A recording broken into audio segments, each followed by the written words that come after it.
ভেন্না গাছে দিলাম বাড়ি, বউ তুলে দেব তাড়াতাড়ি। শুনেছেন কখনো? এটা আমাদের ছোটোবেলার খেলার একটি সবক।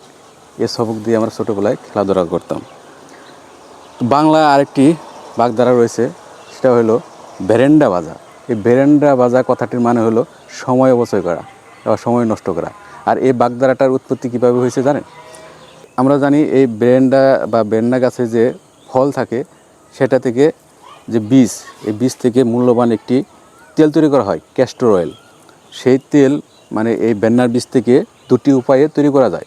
একটি হলো সরাসরি বীজকে পিষে সেই ক্যাস্টর অয়েল তৈরি করা যায়। আরেকটি হলো এই বীজকে হালকা ভেজে গরম করে তারপর পিষে ক্যাস্টর অয়েল তৈরি করা যায়।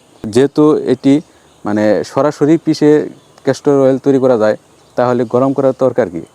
তার মানে হচ্ছে এই যে গরম করাটা হলো সময় অপচয়, আর সেখান থেকে এসেছে ভেরেন্ডা বাজা, মানে সময় অপচয় করা।